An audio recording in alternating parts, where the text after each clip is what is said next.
Assalamualaikum warahmatullahi wabarakatuh.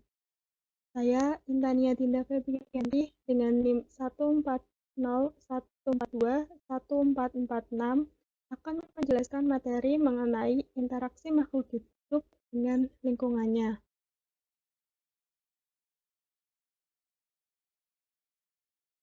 Pengertian lingkungan. Lingkungan adalah segala sesuatu, benda, kondisi, dan situasi yang ada di sekeliling makhluk hidup yang mempengaruhi perkembangan kehidupan manusia, baik langsung maupun tidak langsung. Lingkungan adalah satu kesatuan hidup antara kondisi fisik yang mencakup keadaan sumber daya alam seperti tanah, air, energi surya, mineral, serta flora dan fauna yang ada di atas tanah, di dalam tanah, maupun di perairan. Lingkungan terdiri atas dua komponen utama, yaitu komponen biotik dan juga komponen abiotik.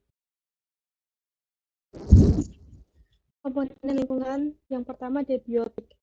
Komponen biotik adalah komponen dalam ekosistem yang mengacu pada makhluk hidup atau organisme. Komponen biotik meliputi mikroorganisme, tumbuhan, hewan, dan juga manusia. Komponen lingkungan abiotik. Komponen abiotik adalah komponen tidak hidup yang ada pada ekosistem. Komponen abiotik sendiri meliputi air, sinar matahari, temperatur, batu, dan juga tanah. Komponen biotik dikelompokkan berdasarkan peranannya itu ada tiga. Yang pertama produsen, yang kedua ada konsumen, dan yang ketiga ada pengurai.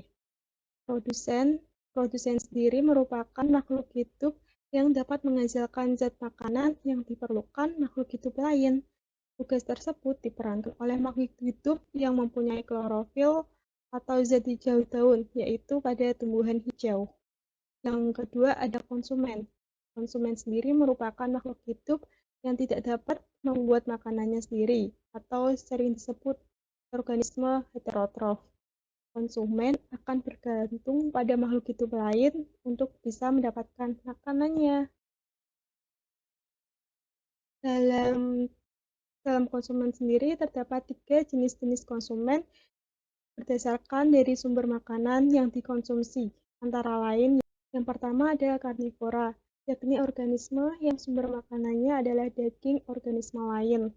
Yang kedua ada herbivora, yakni organisme yang sumber makanannya adalah daun atau tumbuhan. Yang ketiga ada omnivora, yakni organisme yang sumber makanannya bisa berasal dari tumbuhan maupun daging organisme lain. Yang ketiga ada pengurai. Pengurai ini bertugas membusukkan dan menguraikan hewan dan tumbuhan yang telah mati.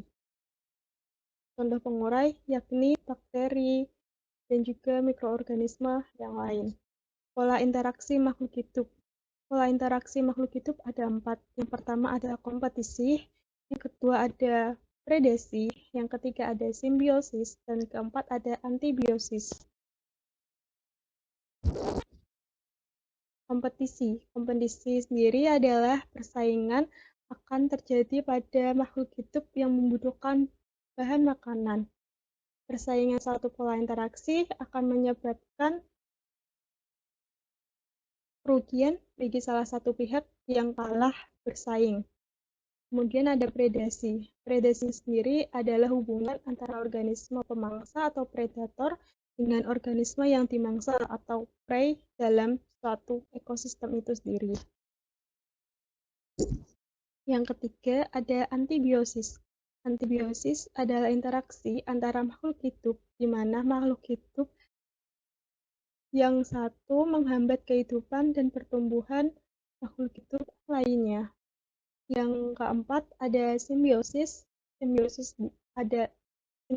adalah beberapa makhluk hidup yang hidup berdampingan tanpa melakukan persaingan ataupun predasi. Sekian penjelasan materi dari saya. Apabila ada kesalahan, mohon dimaafkan. Wassalamualaikum warahmatullahi wabarakatuh. Terima kasih.